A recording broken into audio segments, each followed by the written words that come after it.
Assalamualaikum warahmatullahi wabarakatuh. Gimana kabarnya anak-anak semua? Tetap semangat menghadapi pandemi saat ini. Untuk video kali ini kita akan membahas tentang gejala alam biotik dan abiotik. Tetapi kita akan fokus pada gejala alam biotik. Lalu apa itu gejala alam? Gejala alam adalah gejala atau peristiwa alam yang terjadi akibat aktivitas atau interaksi komponen lingkungan. Komponen lingkungan terdiri atas komponen biotik dan komponen abiotik. Lalu gejala alam biotik sendiri adalah gejala alam berupa peristiwa yang timbul akibat adanya interaksi yang mempengaruhi antar komponen biotik dalam ekosistem. Gejala alam biotik ada yang berupa ciri suatu makhluk hidup dan ada berupa peristiwa lainnya akibat aktivitas makhluk hidup. Untuk ciri-ciri makhluk hidup sendiri, yang pertama adalah bernafas, kemudian bergerak, lalu makan, tumbuh dan berkembang biak, peka terhadap rangsangan, melakukan ekskresi dan adaptasi. Pernafasan sendiri, manusia bernafas melalui paru-paru, ikan bernafas melalui insang, belalang melalui trakea dan ular melalui kulit. Untuk ciri yang kedua, semua makhluk hidup dapat bergerak, hanya cara bergeraknya yang berbeda-beda. Hewan bergerak aktif dan tumbuhan bergerak secara pasif.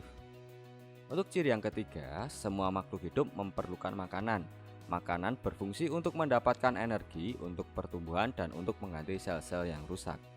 Ciri yang keempat yaitu tumbuh dan berkembang. Pertumbuhan adalah perubahan massa dan volume yang tidak dapat balik dan dapat diukur. Sedangkan perkembangan adalah proses perubahan yang bersifat kualitatif. Perkembangan adalah proses menuju kedewasaan yang artinya memulai berfungsi organ reproduksinya. Dengan demikian, manusia dapat melanjutkan keturunan. Sedangkan ciri selanjutnya yaitu makhluk hidup peka terhadap rangsangan untuk mempertahankan diri. Itu adalah ciri iritabilitas. Untuk contoh yang selanjutnya yaitu ekskresi adalah proses pembuangan sisa metabolisme dan benda tidak berguna dari dalam tubuh. Alat ekskresi manusia ada 4. Yang pertama adalah ginjal, yang kedua adalah paru-paru, yang ketiga adalah kulit, yang terakhir adalah hati. Sedangkan adaptasi adalah cara bagaimana organisme mengatasi tekanan lingkungan sekitarnya untuk tetap bertahan hidup. Ada 3 macam adaptasi. Yang pertama adaptasi morfologi, contohnya bentuk paruh burung. Adaptasi fisiologi, ekskresi pada ikan tawar dan ikan laut. Dan adaptasi tingkah laku yaitu. Sedangkan gejala alam biotik berupa peristiwa akibat makhluk hidup. Yang pertama adalah hama tanaman yang merajalela. Kemudian ada penyebaran virus flu burung. Nah, 5N1 ini muncul akibat terjadinya mutasi genetik pada berbagai jenis unggas. Yang ketiga adalah populasi enceng gondok yang membludak. Yang keempat adalah penyebaran virus HIV yang sampai saat ini bahkan belum ditemukan vaksinnya.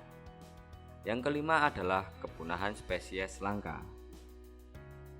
Demikian pembelajaran kita pada hari ini. Untuk anak-anak semua jangan lupa cek link deskripsi karena ada tugas. Akhirul salam, wassalamualaikum warahmatullahi wabarakatuh.